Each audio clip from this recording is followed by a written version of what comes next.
All right, let's dive in.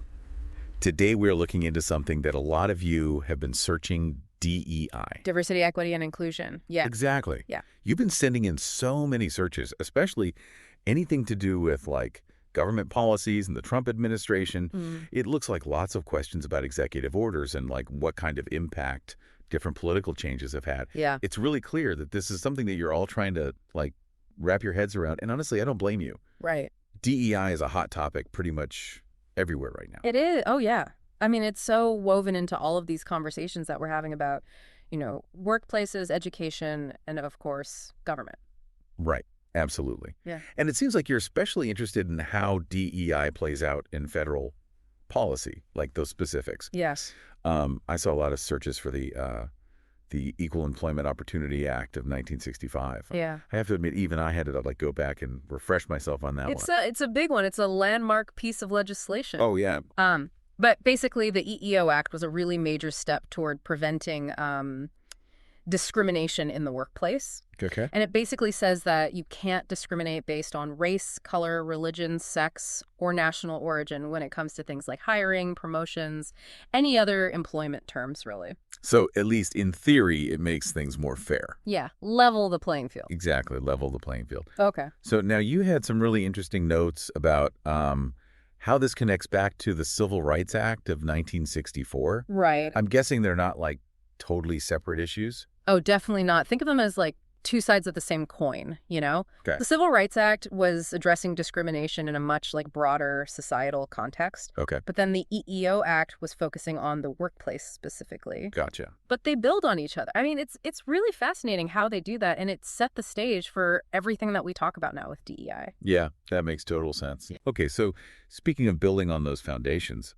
you also searched a lot for Executive Order 111246. Yeah. So what is that one all about? So that one goes a step further. Instead of just saying, like, don't discriminate, it actually requires federal contractors to take steps to promote diversity Oh, wow. through affirmative action plans. Oh, okay. It's like saying, hey, it's not good enough to just treat everyone equally. Right. You got to actually be working towards building a diverse workforce. Gotcha. So it's not just about avoiding bad behavior. It's about actually taking action to make a more inclusive environment. Exactly, yeah. Gotcha. Okay, now I can't avoid this. There were a lot of searches about whether Trump revoked any of these acts, Yeah. especially the EEO Act. See? That's a really common question. Yeah. But no, Okay. President Trump did put into place some executive orders related to like DEI training in the federal government. Oh, okay. We can talk about those if you want. Yeah. Let's get into that. But no, he did not undo the Equal Employment Opportunity Act or Executive Order 11246. So those are still in place. Okay, so the foundation's there, but like you said, there have been shifts. Yeah. What were some of the like main things that those executive orders about DEI training were trying to change? Well, those were really mainly focused on putting some limits on the types of diversity training, Yep. particularly the trainings that addressed things like systemic racism or unconscious bias. Okay. The argument there was that these types of training could be divisive Oh, cool. or promote a sense of, guilt or blame. Interesting. So even though those core laws are still there, it sounds like there's still a lot of debate about how DEI is used, especially in the government. Yeah, absolutely. There's a lot of back and forth on that. And Yeah. that's, it's reflected in the searches, too. That's true. There was a lot of curiosity about like how many DEI employees there are in the federal government. Yeah. People searching for the meaning of DEI in politics. That's a big question. It is a big one. It's Yeah. like DEI is always changing, both in how we define it and Yeah. how we actually use it. It's not just a set of laws. It's this whole landscape that's shifting with, all the political changes, social movements, and how we understand things now. Yeah, exactly. Okay, so before we get too deep into all of that, let's back up for a second. Okay. First, those big laws for equal opportunity and affirmative action, the EEO Act and EO 11246, those are still in effect. They are. Second, this whole conversation around DEI, it's really dynamic and it's really influenced by the political stuff that's going on. Mm-hmm. And we've recently seen some changes in things like diversity training are handled. Right. Okay, so now for something to think about. Yeah. You also searched a lot about DEI offices closing. Yes. What do you think that means? Oh, Is that us like stepping away from DEI efforts, or is it something totally different?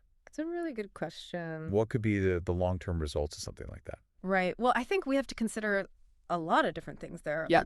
Budgetary constraints, right? Yeah. Changes in what are seen as political priorities, and even, just the way that organizations are approaching DEI work is changing. I think the key is, to stay informed. Right. Really, think about the information that you're getting. Absolutely. And talk with each other about, what the future of DEI should actually look like. Really important conversation to be having. Yeah. Awesome. Well, thank you. This has been a really fascinating deep dive. Yes, it has. And thank you for sending in all of these searches. Yeah, keep them coming. Please do.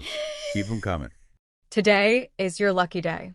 Today is the day that our $3 website works for you, paying you directly to your PayPal daily. Imagine $3 ongoing continuous payments to your PayPal account. Imagine falling asleep and waking up to $300 in your PayPal account. How would this make you feel? How could this help you? What bills could you pay? What kind of fun could you have? What does that retirement look like now? All for a one-time payment of $3. This website is DFY done for you, fully built and completely hosted, and never stops collecting payments for you. You have spent $3 on coffee on a regular, but that coffee won't help you create multiple streams of income. Click the link below.